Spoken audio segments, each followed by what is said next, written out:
Good afternoon, ladies and gentlemen. I'm Vaidehi Sharma, the moderator for this webinar. Welcome to the Bharti Airtel Limited and Bharti Hexacom Limited fourth quarter ended 31st March 2025 earnings webinar. Present with us today is the senior leadership team of Bharti Airtel and Bharti Hexacom Limited. I must remind you that the overview and discussions today may include certain forward-looking statements that must be viewed in conjunction with the risks that we face. Post the management opening remarks, we will open up for an interactive Q&A session. Interested participants may click on Raise Hand option on your Zoom application to join the Q&A queue. The participants may click this option during the management opening remarks itself to ensure that they find a place in the queue. Upon announcement of name, participants to kindly click on Unmute Myself in the pop-up screen and start asking the question post-introduction. With this, I would now like to hand over to Mr. Gopal Vittal for his opening remarks. Thank you, Vaidehi. A very warm welcome to the earnings call for Q4 25. With me on the call, I have Shashwat, Shaumen, Harjeet, Naval, and Akhil. I will focus on our fourth quarter as well as our full year performance today, along with an update on our strategic priorities. But before I switch and get on to our performance, let me start with the ESG. We're advancing our ESG agenda with consistent progress. Recent initiatives include a collaboration with Nokia on Green 5G, the use of AI/ML to improve energy efficiency of our radio network. Nextra is the first data center in India also to deploy AI for next-gen facilities, increasing the asset life and reducing non-IT power consumption by 10% each. We have now solarized more than 30,708 sites. Let me now turn to our financial performance, and I'll do a quick roundup on FY25. We delivered another year of strong performance. Our consolidated revenues came in under 1,73,000 crores. This was impacted by Africa currency devaluation during most of the year. The silver lining, of course, was a steadying Naira as we ended the year. EBITDA after lease FLO and lease obligations recorded a growth of 21.2% with a continued margin improvement of about 2.3%. India revenue and EBITDA, excluding Indus Towers, grew by 15.3% and 20.2% respectively. EBITDA margin at 48% expanded by around 2%, despite absorbing the full 5G cost and continued network expansion. India capex for the year was about 30,270 crores. This was lower than 2024, as we had guided. Operating free cash flow, which is really EBITDA minus capex, was solid at just under 31,400 crores. Disciplined capital spending, operational excellence has strengthened our balance sheet. In the last 2 years, we prepaid the entire high-cost DOT debt from past spectrum auctions. This was totaling to about 42,000 crores. And India net debt to EBITDA now stands at 1.5. Our focus strategy and our sharp execution is driving performance across our businesses. On mobility, it was yet another year of share gain across every circle gained share. Broadband growth has gained momentum, and at the same time, I still believe we need to raise our game even further.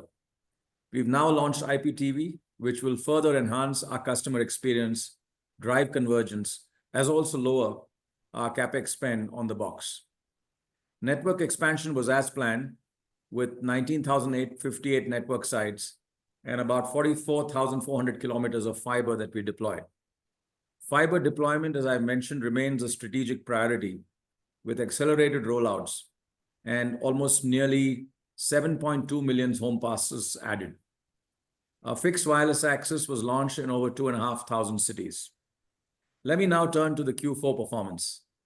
Consolidated revenues came in at 47,876 crores, and this was impacted by a decline in our B2B segment, which was in line with what we had guided last quarter to focus on quality revenues.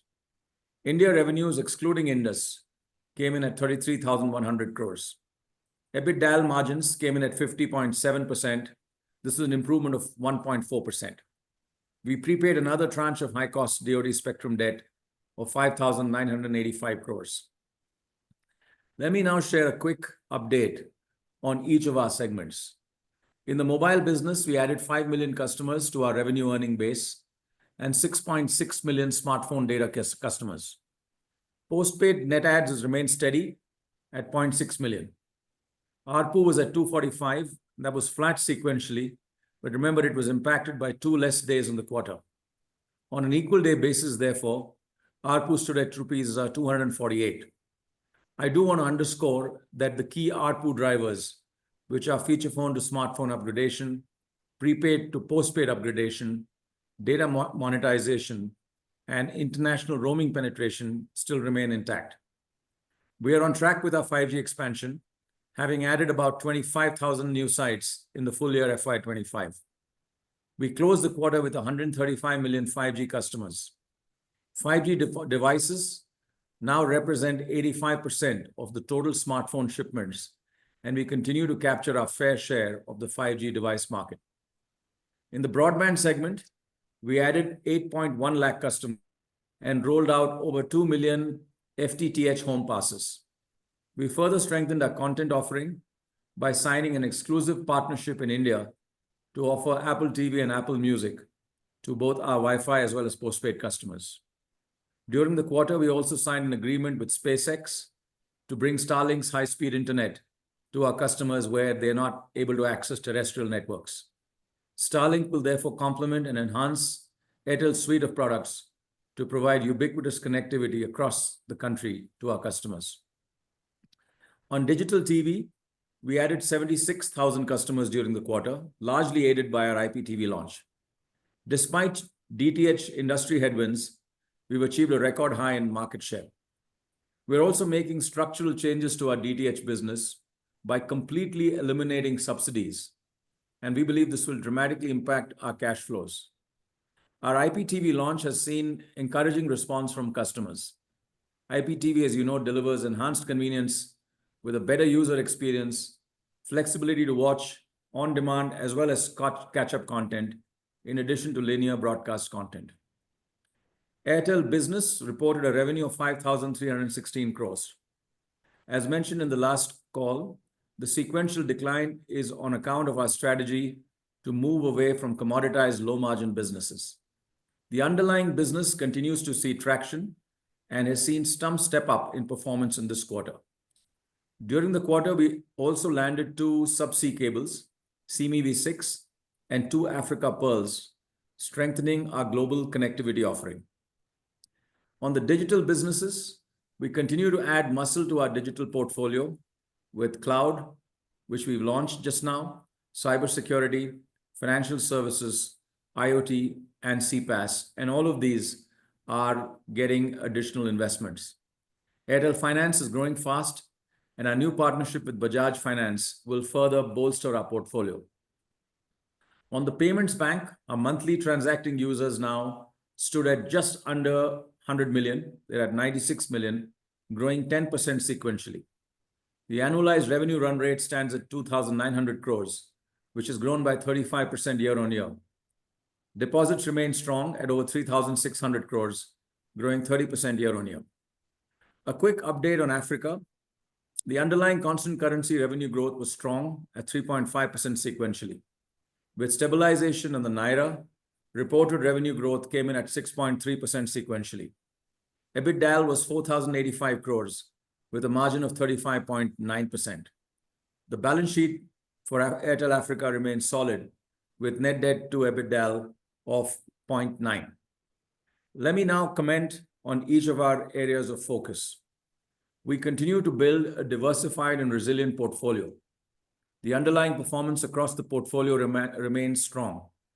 Africa now accounts for 24% of revenues. India Mobile is at 56%, and India Non-Mobile and Indus is at 14% and 7% respectively. Our investments are directed towards future-proofing Airtel and reshaping our portfolio to drive growth across segments. The second area of focus is to win quality customers. Let me start with broadband. We see strong tailwinds led by growing penetration for smart TVs and changing content consumption habits. We estimate the industry base to grow from 80 to up to 80 to 90 million homes from the current level of 46 million. To capitalize on this growing opportunity, we are focusing on three areas. First, we're expanding our market presence with continued rollout of fiber home passes and offering fixed wireless access in newer PIN codes where we've not been able to get fiber in. Over the past 3 years, we've extended our fiber network across 629 cities and are deepening our coverage to accelerate share gain. We're adding over 1.7 million fiber home passes per quarter with a plan to increase this further. Second, we continuously enhance the value we deliver by offering compelling content bundles and driving convergence. As I mentioned, we've strengthened our broadband offer through exclusive partnership with Apple TV and Apple Music. This, combined with Extreme's 22 OTT apps that we've aggregated into the platform, gives us a competitive edge. The third area of focus is channel expansion. As I mentioned last quarter, this was a top priority for us. Today, I would say all our channels now sell all our services, and this is continuing to accelerate our growth. This integrated approach will help us expand our footprint and drive momentum in the broadband segment. Let me now turn to mobile. As I had mentioned earlier, India mobile tariff continues to remain one of the lowest globally and needs further repair. We've also said that the current telecom tariff structure in India is broken, with a one-size-fits-all pricing model, which is not appropriate for upgradation, nor is it in line with any other market. Restructuring the tariff architecture is essential to improve financial health of the industry and sustain future investments. This could simply mean reducing data allowances on some of the packs and charging more for those who can afford to pay. The other area of focus on mobile continues to be postpaid. Smartphone upgrades is a second area of focus, and driving penetration of international roaming is a third area of focus. While our rural rollout has driven our market share gain trajectory, we still have an opportunity, I believe, to sweat all our assets. We do not believe that the rollout in coming year will be accelerated. This rollout will substantially lower as we've completed our footprint today. Let me now turn to B2B. The B2B market is evolving rapidly and provides strong opportunities for growth. Connectivity is growing at a modest pace, while adjacencies are growing at a much faster clip, contributing almost 90% of overall industry growth. We're focusing on three areas here. First, to build the right mix of services to sharpen our offerings. Over time, customer needs have shifted to a solution approach, and we are well positioned to address these competitively with our comprehensive suite of products that includes cloud, cybersecurity, managed services, CPaaS, and IoT. Cloud is a critical need for all customers, and we're addressing this with our telco-grade cloud. It's really a fully sovereign and regulated offer built with the best technology. It optimizes the total cost of ownership, provides telco-grade reliability to our customers, and is built on our own learnings of running one of India's largest private cloud. This is a cloud on which every one of our applications run. We've now done roundtables across the country, and we are taking this to market in the month of June. The second focus area is on customer experience and delivery assurance. We're investing in flapless low latency networks in key locations, upgrading the existing infrastructure, and deploying advanced digital tools to ensure more reliable and predictable service delivery. To further enhance network resilience, we're also investing in OPGW fiber infrastructure. In addition, data centers continue to be a strategic part of our enterprise offer, and we're scaling up investments to meet the growing demand. The third focus area is to build world-class account management and leveraging digital tools to drive productivity. Offering the right solution, superior customer experience, and on-time delivery, we believe will drive a higher share of customer wallet for us. The third pillar of our strategy is the obsession to deliver brilliant customer experience. We've doubled down on our efforts to enhance our network experience through increased use of digital tools. Over the last few quarters, we rolled out a 1 kilometer by 1 kilometer network grid view This is basically means that the country is divided into 1 million grids, and this is now delivering encouraging results to reduce churn across key markets. We've now taken this one step further and have honed the visibility down to a 100-meter by 100-meter grid. This level of granularity enables us to identify network issues more precisely and resolve them structurally. In addition, we use AI and ML tools extensively to improve performance and drive sustainability in our network. Our industry-first anti-spam tool has led to significant relief for our customers. We've identified over 27.5 billion spam calls to date, translating to an impressive 1,560 spam calls every second. Since its launch in September 24, Airtel customers have seen a 16% reduction in spam calls. We continue to strengthen our fight against spam, and you will hear more about this in the coming days with the launch of new features. Deep obsession with our customers stems also from the culture that we've built over the years that really is predicated on ownership and an entrepreneurial spirit. As I've said before, there are only two types of people at Airtel: those who serve customers and those who serve customers. This is why we encourage our employees yet again this year to work for a full day alongside our frontline teams. So every one of our employees went out to the market and worked with our frontline teams.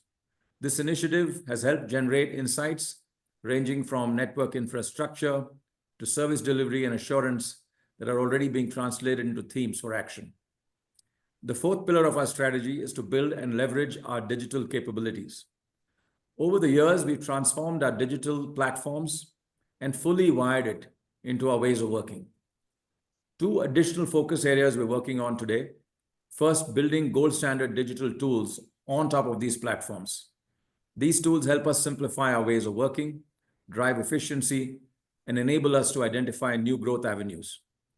The second is the translation from the product to platform approach has given us solid results in B2C business and is now being extended into our B2B business. We've now started work on embedding AI at the very center of our platforms in the core of our operations. You will hear more about this in the coming quarters. The fifth and last pillar of our strategy is war on waste. This is central to our operations. In FY25, we saved over 2,200 crores of network OPEX. We believe there is always room to strip out waste in our business. To sum up, overall, we delivered yet another strong year of performance. The flow-through of tariff repair was in line with our expectations. We continue to see strong growth opportunities in postpaid, in broadband, in convergence, and B2B. We are well capitalized to seize these growth opportunities.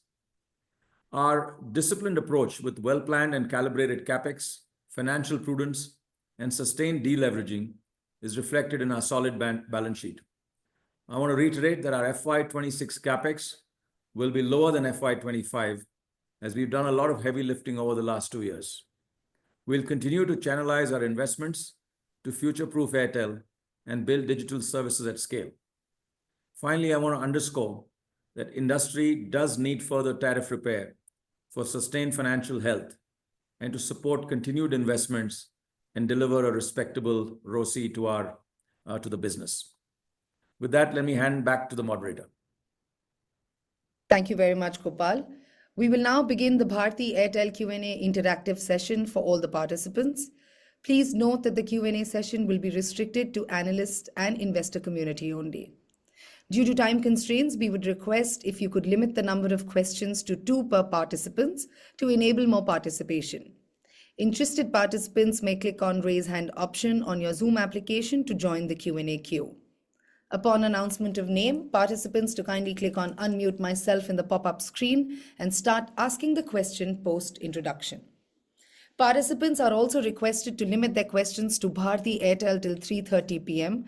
as the management will start the Q&A discussion on Bharti Hexacom from 3:30 onwards.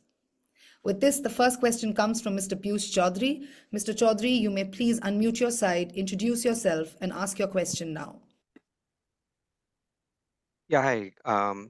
Good afternoon and thanks for the call. Congrats on good set of numbers. This is Piyush from HSBC. Two questions. Firstly, in terms of capital allocation, would you intend to further increase stake in Airtel Africa or Indus Towers? And any minimum net debt to EBITDA threshold which you like to maintain and beyond which surplus capital would be used to pay a dividend?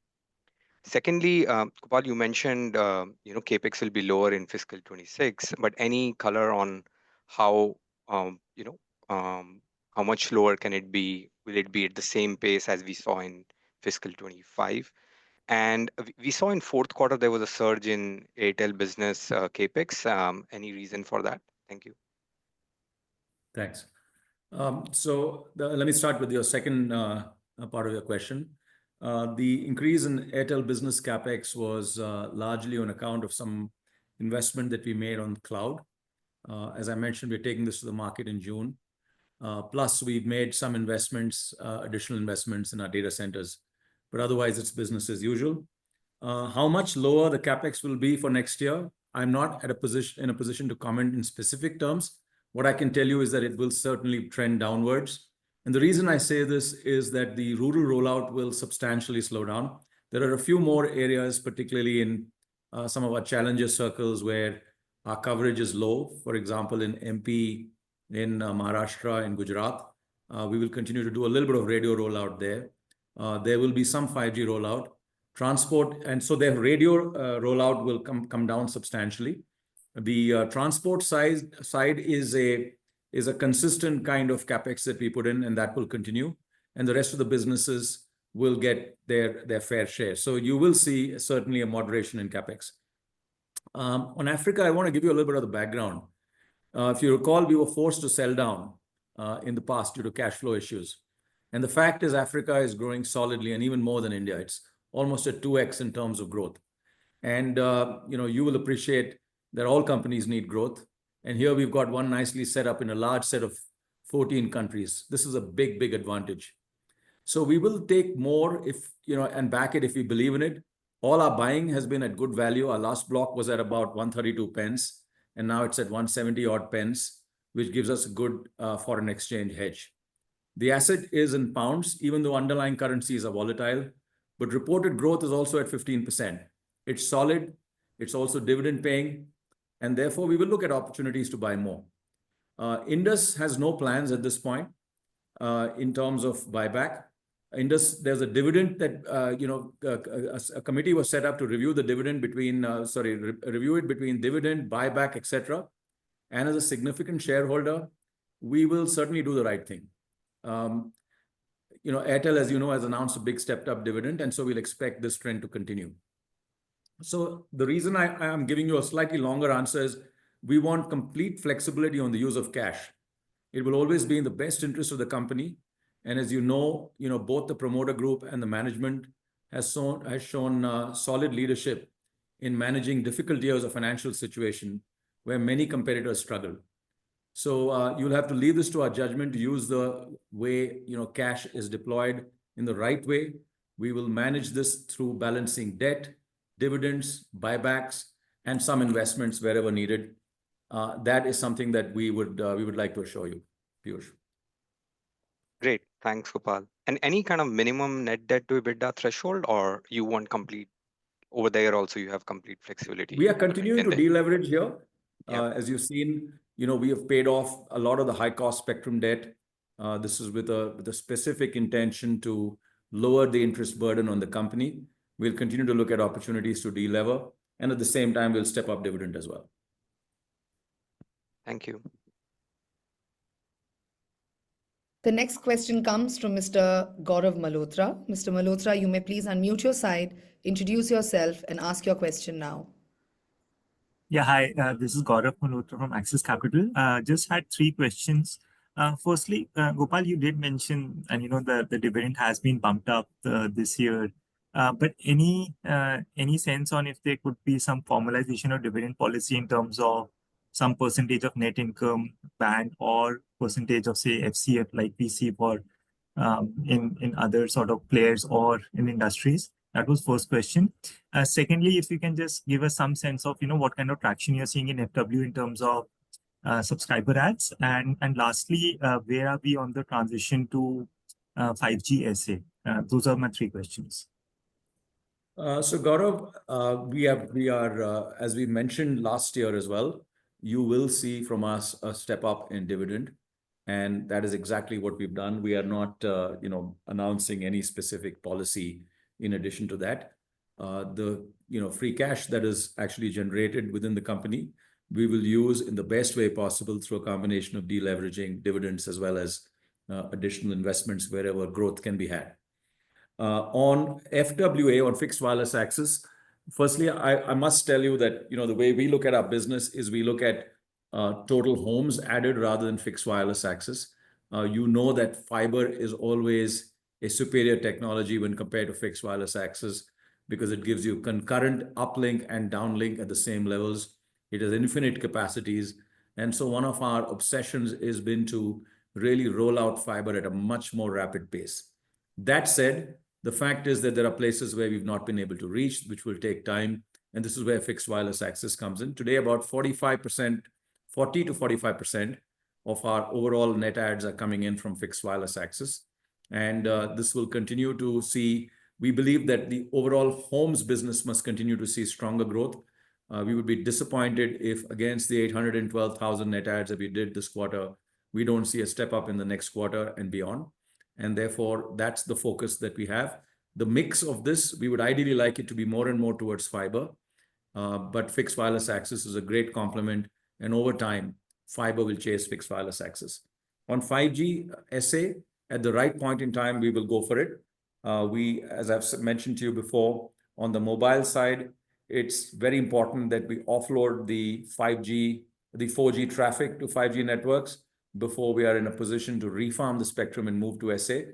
I think the important thing to look at on whether it's SA or NSA is what's the experience that's being delivered. Very recently, OpenSignal came up with a set of awards on 5G experience across the country, and we have won every single one of those awards. So I think experience matters more to us than technology for the sake of technology. We're going to be prudent about where we actually deploy SA based on when we can offload the traffic. As far as fixed wireless access is concerned, there's an advantage in potentially using SA in order to improve the uplink performance. And that's something that we're looking at. You must know that at this point, our networks on 5G are pretty empty. And so we have a lot of headroom for uplink. But at some point in time, probably the first port of call will be to move SA on fixed wireless access and then finally to get it to mobile. Yes, thank you for this. Just a couple of follow-ups. One is that, why is the mobile capex then sort of moving up in this quarter? Is it just seasonality, like a year-end kind of a push, or there's something more to it? Yeah, I don't think you should look too deep into it. I think you should look at it as a full year capex. Sometimes you have an up and you have a down. It could be seasonality. It could be some materials coming in. So I think the important thing to look at is on an annual basis, how does the capex trend? And there I would say that it will certainly be coming down next year. And just last question, in terms of data center, is that an opportunity which you would pursue in a more focused manner within the company? Yeah, that's a great question, Gaurav. I think you're right that we've been kind of, I would say, modest in terms of our data center aspirations. The fact is that in a market that is growing quite rapidly and a market that is very fragmented, we are a player with potentially less than 12% market share. We're not pleased with that. This is a business that we understand. We have deep relationships with customers here, both on the enterprise side as well as on the OTT side. And we think that we can really meaningfully step up the growth of our data center business. There are several data centers that are currently in the stage of build. We're going to have a substantial amount of capacity that will be created in the next 18 months, which is all in the stage of build. We're also looking at certain other avenues, and we hope to hear, you'll hear more about this in the coming months. But we believe that aspirations on data centers need to be stepped up. Thank you for this. The next question comes from Mr. Ankur Rudra. Mr. Rudra, you may please unmute your side, introduce yourself, and ask your question now. Hi, thank you. This is Ankur from JP Morgan. So, again, solid execution and nice to see the dividends go up nicely. I just want to click back on the CapEx question. You did highlight how B2B went up quite a bit. On the wireless side, at least for the fourth quarter, we are sort of back to where we were at a run rate for the previous year. I'm sort of trying to make sense of this in the context of lack of meaningful increase in either base stations or towers this time. Was the investment more on the core side? Have we actually begun our SA investments? And similarly on homes, I'm guessing because your intention is to accelerate this going forward, the incremental CapEx is something that will probably be sticky for F26. That's the first question. No, Ankur, like I said, I think I've already said that, I wouldn't read too much into this because, we sometimes we bring in stuff to be deployed and, some of it came towards the latter part of the quarter. So the overall CapEx, while Q4 did look a little higher, you have to look at it in light of what the full year CapEx was. And like I've said, I think CapEx will be trending downwards in FY26. On homes, we are today constrained by the amount of our capability to roll out more fiber. And I would like to see it actually step up a lot more. Having said that, this is not going to materially impact the overall CapEx profile of the company, but it will be a small amount to put in for a business that is really experiencing tremendous growth given the growing penetration. And we would like to see more fiber being rolled out as we speak. So I'm not happy with the 1.7 million home passes that we did in the quarter. I would like to see it going up to well over 2.5. Thank you. The next question is on the free cash flow deployment you're thinking about for next year. We've seen multiple places where you've been able to prepay expensive debt and also buy back expensive bonds.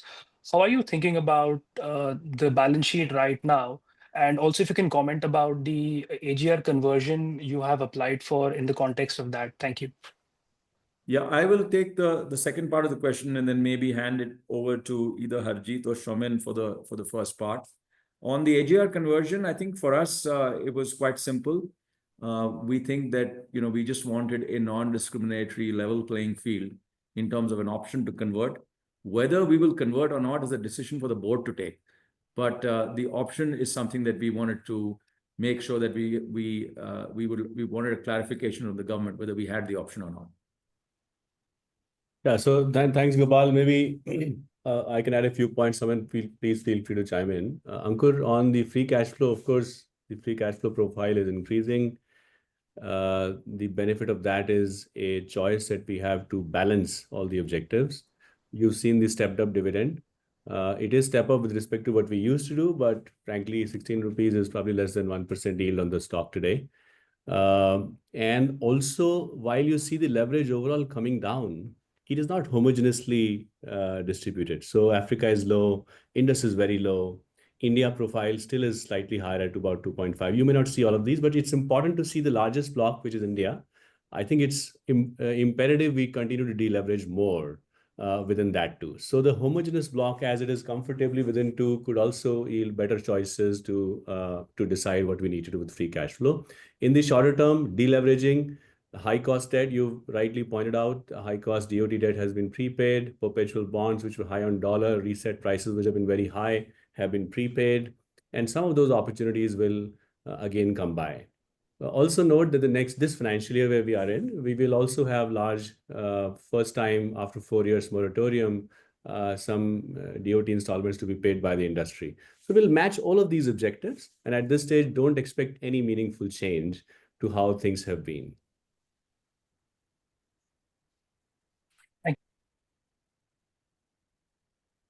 The next question comes from Mr. Sanjesh Jain. Mr. Jain, you may please unmute your side, introduce yourself, and ask your question now. Gopal, good afternoon. This is Sanjesh here from ICICI Securities.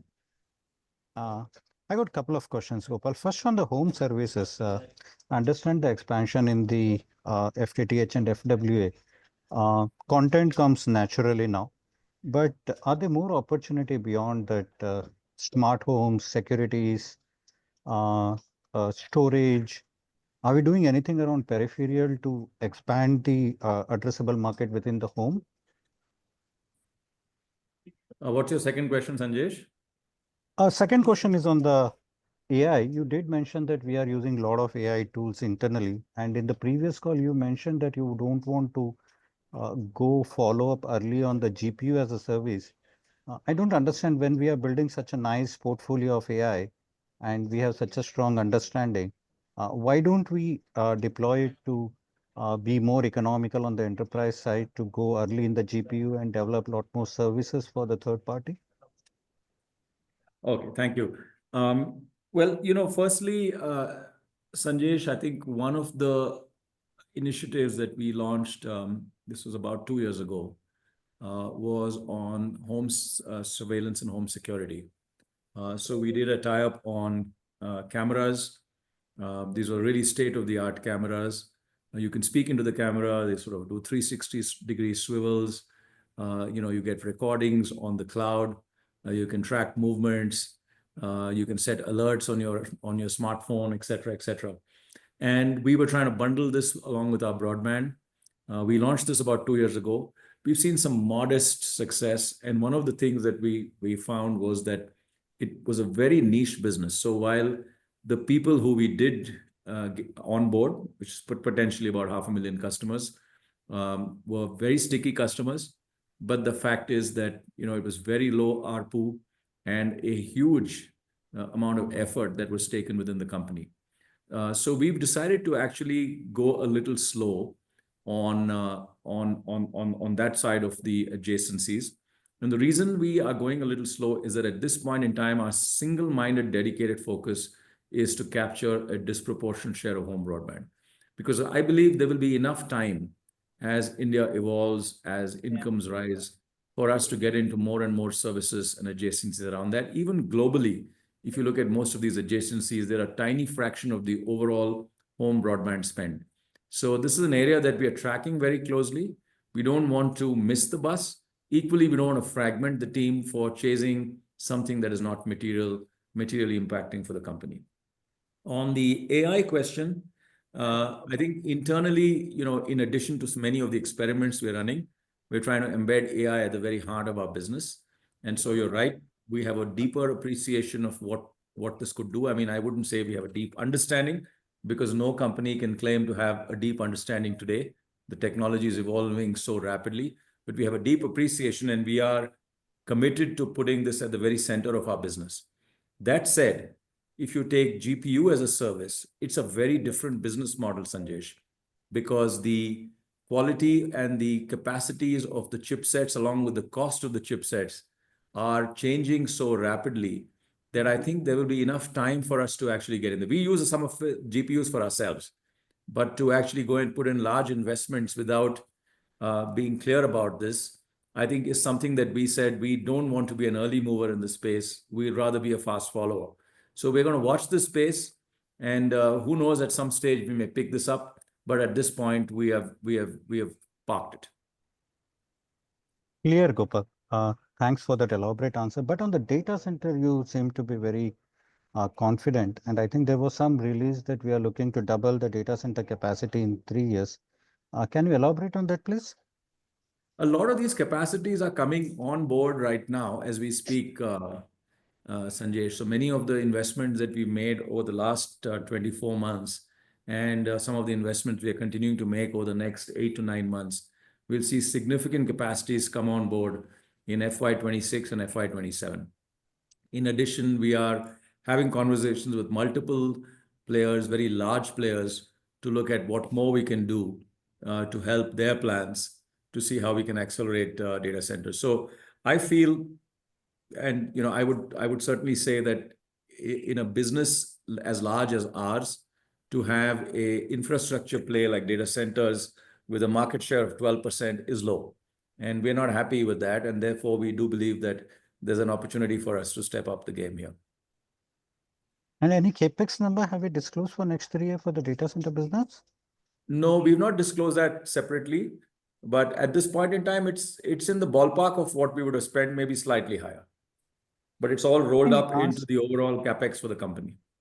Last time, I think we mentioned around 5,000 crore. Was it the number we were looking to double at that point of time? Yeah, we are on track on that program. We are on track on that program. Yeah, absolutely. Great, great. Thanks, Gopal, for answering all those questions, and best of luck for the coming quarters.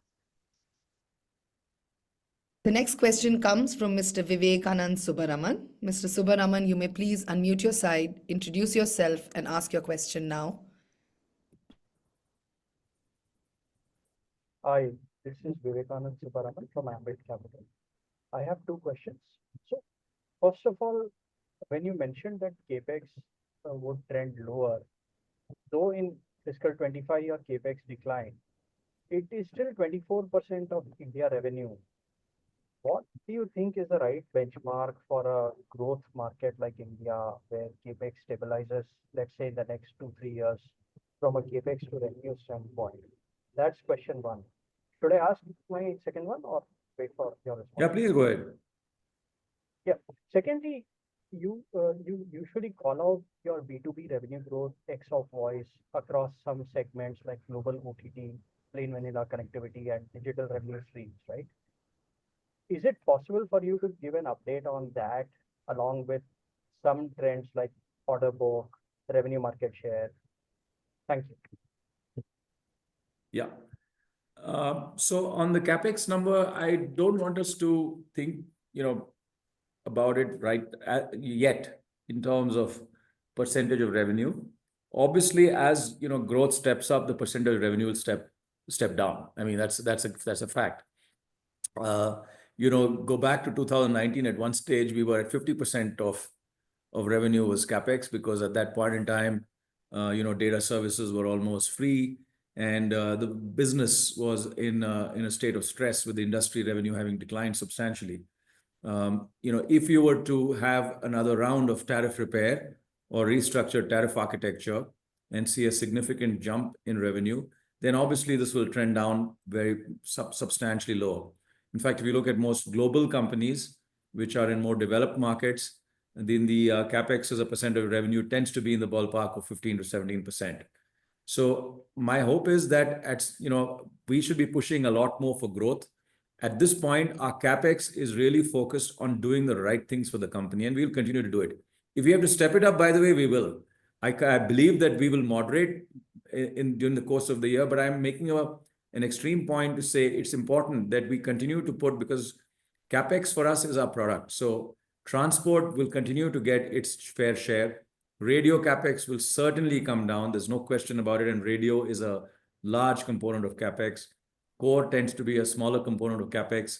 Our B2B business, we have stepped up our CapEx on areas like cloud, some parts of data centers, a few cables that came in. So, all of that is rolled into the overall CapEx number when I say that it will come down for next year. On B2B, our business is a mix of many parts of the portfolio. There is a wholesale part, which is largely to do with messaging and incoming voice. This part is broadly declining because of the pressure on price, as well as the shift away from SMS to in-app notifications, particularly within the platform of choice. So if there is a hyperscaler that's running a platform, they prefer to do it through their own in-app notifications. The second part of the B2B business is the core connectivity business, where we have a lion's share. We've got a 35% share that's really grown. It's almost added 6 to 7 share points over the last few years based on independent surveys by people like Frost & Sullivan. And then there is data centers, which is growing at a secular pace of about 12 to 14%. That business, we believe, needs to ramp up. And finally, there's a digital business, which today is growing at about 25 to 30%. I am not happy with that growth. My own view is that growth must be substantially stepped up. And this is why we are putting in the investments required on things like cloud to step the growth up. Now, the margin profile of the digital part of our portfolio will be always a little lower than the margin profile on the core side, because the core side also has a lot of investment. It's also a product that we make ourselves. So in the cloud, we have our own cloud. The margins will be good. But if you look at things like security and so on and so forth, where there are lots of partners involved, the margins tend to be lower. But remember, there's very little CapEx as well. So the ROCE tends to be very good. So I think the B2B business, as I've mentioned before, is a business which is a mix of different sides, different parts of it. It's far more complex than the B2C business, which is a much simpler business, because there are different business models, there are different types of products and solutions. I think for us, the effort is to really grow the business on the, to your question on the order book on the core looks strong, the core connectivity. The order book on the digital side, again, looks strong. The order book, as far as the wholesale and commodity side of it, continues to be under pressure. And on the global side, when it comes to cables and things like that, that business is beginning to look slightly better than what it was last year. So on an underlying basis, if you strip out the low margin business that we have to shed, we've shed a substantial part of it. There's still a little bit more to shed next quarter. Our business, we believe, will perform better now this year than compared to last year. Understood, Gopal. Thanks for the detailed explanation on both counts.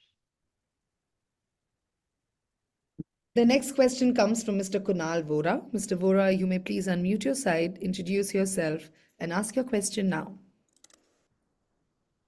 Yeah, thanks for the opportunity. First one is, if like Vodafone Idea has now launched its 5G services, it's investing in its network now. Are you seeing this having any impact of this in the market, especially on postpaid additions? And do you think the market share gains trend which you've seen in recent quarters could slow down? I don't want to comment on what our competitors are doing. I think that the way I would see it is that, as far as postpaid is concerned, we've added about 600,000 net adds this quarter. I see no reason why that, should not actually step up, because the number of high-value users on our platform is still a large number, and prepaid to postpaid could be a very, very important driver of growth. I think most of these customers who we acquire come on family plans. That means they're two or three or four members of the family, and they tend to be on different operators. And again, aggregating them onto our family plans becomes a very important driver of our growth. My own sense is that the last 2 quarters, we've been trending at about 600,000 postpaid net adds. The reason has been the increase in or the repair in tariff that happened across the industry, also on postpaid. And while this has now settled down, I believe that actually this should step up in the coming quarters. My own view is that we have to stay focused on our customers and the opportunity for growth. I think that opportunity remains intact within the country. Okay. Second one, you mentioned that DTH subsidies will be removed completely. How do you see the future of this business? Like if 80-90 million high-income households shift to home broadband, IPTV, will this service lose relevance in coming years? Yeah, I think this is a big conundrum. I think because if you look at the DTH industry, it's been going through its moment of reckoning. And for many reasons, I mean, it's not just the legitimate reasons of technology disruption, because those are good reasons. I mean, if there's new technology that's coming in, whether it's through the form of IPTV plus broadband, which means connected boxes, and that puts pressure on DTH, which is just the traditional sort of mode of linear television, then I think it's a very good outcome. But the challenge in this business is less to do with just technology disruption. It's also more to do with what we've done to it, which means, the regulatory posture that today operates in this market, where you've got, assume that there are 3 homes living side by side next to each other, one served by DTH, one served by cable, and one served by broadband.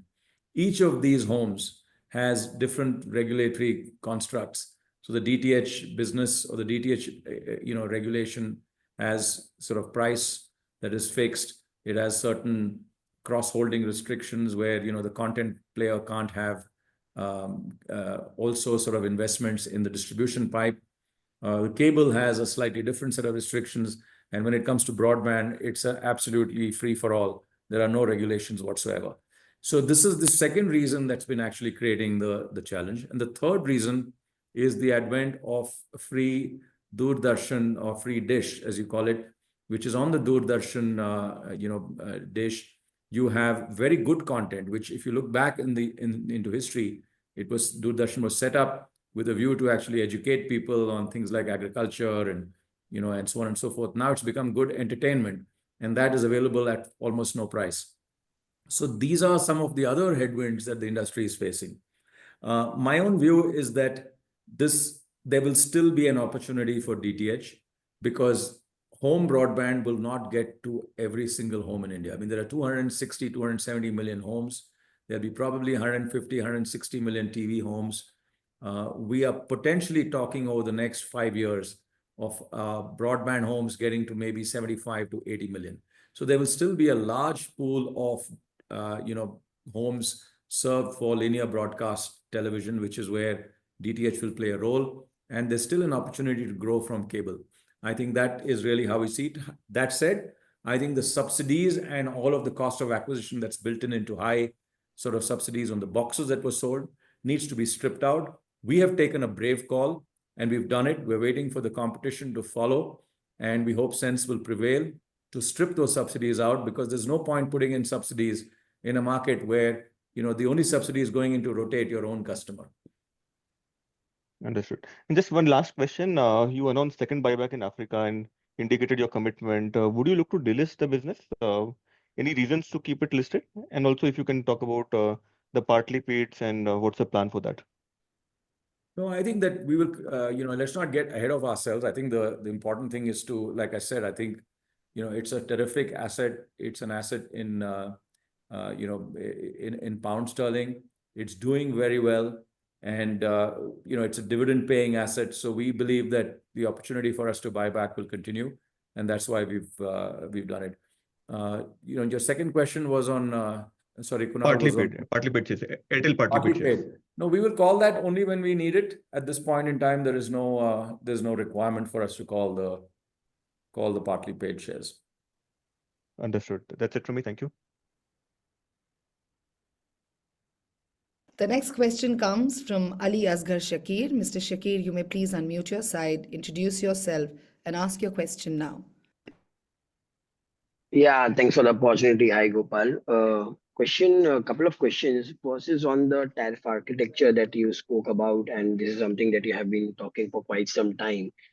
Now, given that, you have been leading the tariff increase charge for the industry since quite some time, can you share your thoughts about, what you think are the possible options available for you, given that I understand, tariff increases cannot be taken in isolation and industry has to move ahead together. So what are your thoughts over there? Do you think the next round of tariff hike can be more from, a change of tariff architecture, which probably could allow you to kind of, keep building on this area significantly? You had two questions. You had another one? Yeah, the second question is again on the capital allocation. Now you did answer the areas where you would want to deploy capital, but if I take your consideration in terms of Africa buyback, maybe even Indus, and so some of the other areas that you spoke about. I mean, cumulatively next 3 years, probably given the kind of cash flow we are throwing, we should easily generate probably more than about 150 or 1,000 crores of cash flow, hopefully, and that's free cash flow, right? After taking all the adjustments of the current level of capex that we are doing. So that's a lot of money. I know that we are looking to deleverage, but given that we would look to probably stay at an optimal level of leverage, are you looking at any large areas of investments, either India outside or anything that we should look? I mean, even after taking all the consideration of dividend and of the investment that you spoke about. So let me take the first question on your tariff architecture. I think what options there are. I think obviously this can't be done in isolation, but just to give you a sense of how we see it, the entry level pricing on on the plans, I think those entry level pricing should potentially not go up, and even if they do, they go up very, very modestly. But the next level pricing, where there's oodles of data allowance that's put in there, that data allowance should dramatically reduce, and then there should be a reason for people to upgrade to higher plans. So from small, medium, large, and extra large is the way that the architecture should be. To give you an example, if you look at the India price architecture and you say you index the entry price at 100 and you index the highest price, then the 100 gets to maybe 250, and that's the overall architecture that we look at. But if you compare that with a market like Indonesia, which is a market quite similar to us in terms of its geographical spread, population density, and so on and so forth, then that goes from 100 to 500. So, and this is just one example. You look at it, any market, you will see the stratification. So I think that's really what we believe should happen. For us, I think on your second question, I think, yes, we will generate a lot of free cash over the course of the next few years. I think you'll have to leave it to our judgment to use the cash right. We will manage this through a combination of deleveraging, dividend step up, some buyback. This could be in Indus or it could be in Africa. It could be some other expansion or acquisition. But at this point, we really do need to say that, for us, we're going to be very fiscally prudent. You have to trust us on this. That's exactly how we've been. But we would look to see how we can continue to grow this company and at the same time manage these conflicting pressures, or these not conflicting pressures, all of the issues that we've got, which is really around stepping up dividend, and prudently using the cash to step up growth. Got it. This is very useful. Thank you so much.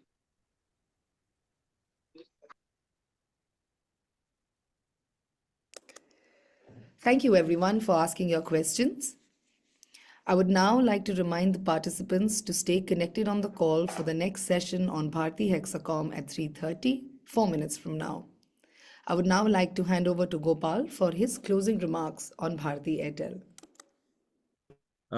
Again, thank you very much for joining this call, and really appreciate the questions that were asked.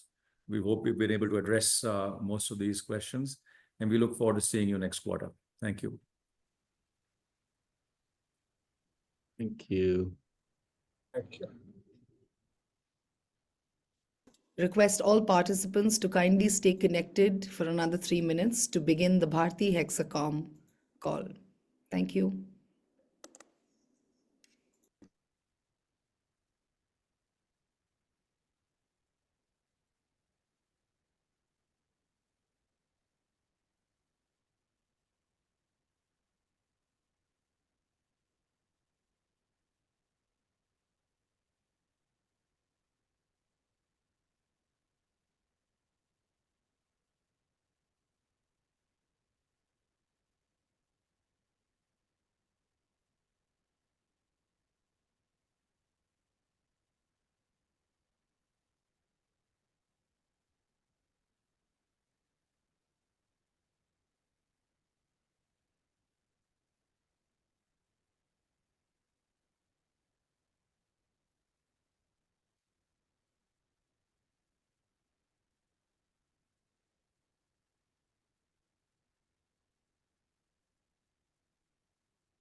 Thank you everyone for your patience. We will now begin the Bharti Hexacom earnings webinar. With this, I would now like to invite Somin for his opening remarks. Thank you, Vedi, and good afternoon, everyone. Welcome to the Bharti Hexacom Q4 FY 2025 earnings call. I have with me Akhil and Naval joining me on the call. I'll start with our FY 2025 performance. We delivered solid results with yet another industry-leading growth. Revenues and EBITDA growth came in at about 21% and 27% respectively. Margins expanded to 44.2%. A strong operating leverage is the reflection of our efforts on war on waste and execution. The company further solidified and continued revenue market share improvement in both circles. Operating free cash generation, which is EBITDA minus CapEx, was a strong 2,300 odd crores. Balance sheet is robust with a net debt excluding leases at about 3,700 crores and a net debt to EBITDA around 1. A quick update on the quarter's performance. We delivered a revenue of 2,289 crores, growing sequentially by about 1.7%. The smartphone customer addition was at 7.1 lakh compared to 4.5 lakh last quarter. REC base saw addition of 5.1 lakh with a churn of 1.8% compared to 1.9% in the last quarter. ARPU for the quarter was 242 rupees, which was impacted by 2 lesser days in the quarter. EBITDA stood at 1,220 crores with an EBITDA margin of 46.6%, which improved by about 30 bips. Net income for the quarter stood at 468 crores. Operating free cash flow, that is EBITDA minus CapEx, was about 641 crores. During Q4, we prepaid 858 crores of high-cost DOT debt pertaining to the 2024 auction. This was at a coupon of about 8.65%. With this, the company is left with only FY21 and FY22 spectrum dues. Before I hand over to Vaidehi, I would like to discuss about the proposed tower sale. As you are aware, we have put the tower sale proposal to Industars in abeyance, as TCIL, one of the public sector undertaking and a significant shareholder of Hexacom, had requested the company to start a fresh process, which meets the requirement of TCIL as a public sector undertaking. We remain convinced about the business logic and merit of the proposal. However, in keeping with the highest standards of corporate governance and transparency, it has been agreed to put the current proposal in abeyance and undertake a fresh exercise in consultation with TCIL. The company will evaluate the future course on this transaction and we will update all stakeholders appropriately. With that, I will hand over to Vaidehi to open the floor for questions. Thank you, Somin. We will now begin the Q&A interactive session. Due to time constraints, we would request if you could limit the number of questions to 2 per participant to enable more participation. Interested participants may click on raise hand option on your Zoom application to join the Q&A queue. With this, the first question comes from Mr. Sanjesh Jain. Mr. Jain, you may please unmute your side, introduce yourself and ask your question now. Thanks for the opportunity, Shuman. I got 3 questions. First on the wireless, I thought Rajasthan, which is 80% of our revenue, generally has a higher incoming because of the tourist in the Q3 and Q4. While the difference in the growth was very small between us and Airtel, that seasonality is really not showing up. Anything which I am missing, or the seasonality is only very small to make a delta there? That's number 1. Second, on the home broadband, this quarter saw a very strong growth of 10% sequentially. Is it that FWA rollout has been more relevant for Rajasthan and Northeast Circle, which has a difficult terrain and more rural location, and FWA become an important product there than FTTH? Is that driving a higher growth? And number three, on the dividend payout, I think we had a payout ratio of what, around 33-34%. Airtel on an adjusted basis are at 35%. Our net debt position is much more comfortable level, and we don't have other commitment. Any reason for us to be conservative on the payout ratios? These are the three. Thanks, Sanjesh. I'll take all three of them one by one. First, on the first one, on the in-roamers and the out-roamers. Well, it is what it is. I don't think there has been a significant change, but what happens is as we grow share and we get a larger base, the number of people traveling do not change. So possibly as a percentage of that number, it will marginally come down as long as we are growing. So to that extent, I think in these two circles. So to that extent, maybe it will tend to trend a little downwards in percentage terms. On homes, yeah, you're absolutely right. FWA is a very, very strong offering for us. And as a matter of fact, lion's share of homes acquisition in Q4 has been with FWA. And we are seeing a strong, because it's just the fact that there is no FWA, there is no wired broadband in large parts, large geographies of these two circles. So indeed, when somebody with credibility, with a high market share in mobility is coming up with FWA, there is takers. So you are absolutely right. On the dividend, I think we should not treat too much between a 33 and a 35 and all of that. I think this company also, yes, its debt is less, but it does not have some of the other engines of growth, which possibly Airtel has. Like what was mentioned in the Airtel call, we'll balance between the 3-4 objectives, and we will prudently use the cash that is generated and deploy it as and when required.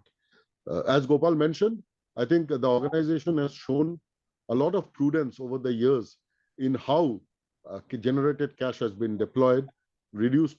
For example, today I mentioned to you in the starting comments that we do have 21-22 spectrum. Those are at a clip of about 7.2%. Who knows if interest rates keep coming down? The CPI print has come very low.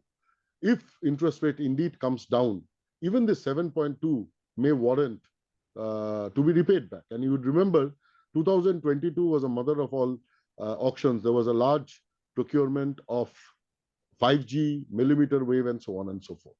So we will use this prudently, is all that I can say. And the difference that you see is really marginal. Great, Shumen. Thanks for answering all those questions, and best of luck for the coming quarters. Thank you, Sanjesh. The next question comes from Mr. Vivekanand Subaraman. Mr. Subaraman, you may please unmute your side, introduce yourself, and ask your question now. Hi, I'm Vivekanand from Ambit. So on your incremental EBITDA margin, we saw that the revenue is coming in at almost 70% margin, despite 5G costs being embedded in the P&L later during the year. So without a tariff hike, how should we think about incremental EBITDA margins for FY26? That's question one. Secondly, any thoughts on the CapEx trajectory for the two segments? Any color that you can provide there? Thank you.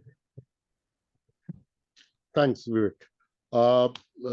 So on the first one, this has been a quarter where our OPEX has been very low. And you must appreciate that there are certain costs which has an increasing trend. For example, there are escalations built in, which happens as and when anniversary of a tower happens. There are energy costs which keep increasing. And we have our WOW project. So it is, there are inflationary impacts which will continue to push costs up, and we'll try to find good ways of reducing that through our program on war on waste. I would say this is not a quarter which is representative. I think if you look at post-tariff, maybe Q3, Q4, that would be more representative. Coming to, but I must at the same time tell you that, these are very small nuances, and I think increasingly we will target to improve our EBITDA margins. It was mentioned that most of the rural rollout is done, so we are not doing anything major, and hence there should be a trend of the EBITDA margin improving in future. On capex, I think the capex will come down, like it is happening in Airtel. There is a transport job to be done, but I think the transport job in these two circles is not so much. So the capex trajectory should see a downward move from FY25. Similar to Gopal talking about a range as far as capex to revenue, is there anything you would like to indicate in terms of aspirations you reach over time? Vivekanand, you're not clear. Can you repeat the question? Yeah, I think Gopal was discussing a bit on the range as far as converging with the global industry on capex to revenue over time. Is that something that you can reach much sooner than Airtel? Any further color that you can provide there? Well, yes and no. I can certainly provide the color, but the answer is yes and no. Our company does not have the high investment businesses like Nextra, which is a capital intensive business.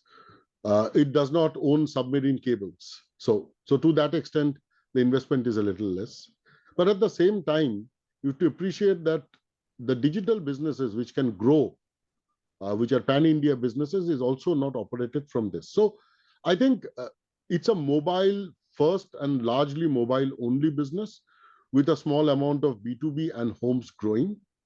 So the convergence of percentage of top line with the global peers, because those global peers are comparable to Airtel, because they all have these verticals, whereas Hexacom is operating on mobility. So the only way of growth is increasing number of customers or increasing ARPU. And of course, a bit of homes expansion for sure. Homes needs fiberization and so on and so forth. So it is not strictly comparable with the global peers. However, as was mentioned, directionally, we will look at bringing down absolute capex without compromising any growth capex, which is required to be deployed. Okay, very clear. Thank you so much. All the best. Thank you. The next question comes from Gaurav Malhotra. Mr. Malhotra, you may please unmute your side, introduce yourself, and ask your question now. Yeah. Hi, Soumen. This is Gaurav from Axis Capital. Just one or two questions on premiumization, right? How is it? Is it different versus a Bharti Airtel at an aggregate level, given that these are relatively lower income circles? Okay. The job is the same, but the path that one will follow is different. The postpaid penetration in these two circles is very low. Whilst, yes, the average affordability index is low, but the number of people who can afford a postpaid is not very different. And hence, there is a very good job to be done in terms of postpaid penetration. FWA can become a big story in Northeast because of the high education levels and other social factors which influence primarily the lower part of Northeast. So there are different nuances, but functionally, I think, and you can see that when we listed the company, there was a largish gap between Airtel ARPU and Hexacom ARPU. That gap is narrowing. As I mentioned, Airtel is at about 245, we are at 242. It is also a factor of how data consumption is increasing in these circles. So I would say the premiumization job is the same. The quality customer job is the same, albeit the nuances would be a little different. For example, here the focus would be more on data top-up as opposed to international roaming. So those nuances will happen, but the job of premiumization of customers absolutely is valid. Got it. Just one more question. I know Gopal had alluded to the fact that, you guys are still doing 5G NSA and will sort of look at transitioning to SA over time. But given that, FWA seems to have a lot more salience for these two circles, and for FWA, I think so end of the day, SA eventually would be required. So is there a plan of accelerating the transition in Hexacom versus Airtel at a more aggregate level? I don't think we are looking at a target of acceleration. It's a simple function of the capacity of our 5G infrastructure being utilized. Today, there is adequate capacity for us to roll out more FWAs. Of course, as FWA's capacity gets choked up, they can be liberated by laying fibers, because then you can do a concentrated fiber laying and wire up those homes. Alternately, you can go to SA. I think we are some distance away, and we are not in a race to meet a deadline as to when SA is implemented. Whichever part of the country, whether it is any other circle or indeed these two circles, whichever comes closer, there we would do what Gopal mentioned in the Airtel call of implementing SA. But we are now, as of now, we are quite some distance away across the country, including the two circles in Hexacom. Got it. And this last question, I'm sorry, the fiber is obviously not of Hexacom, right? For these two circles, it's for Airtel, but that fiber is residing in the Airtel business, Airtel homes, or in the mobile segment? Sorry, I am asking an Airtel question here, if it's okay. Yeah, so it is mostly sitting in mobile segment. Okay. Thank you so much. Thank you, everyone. Now I would like Soumen to give his closing remarks for Bharti Hexacom. Thanks a lot for joining the call. I think this is the first full year, almost full year, of Bharti Hexacom remaining listed.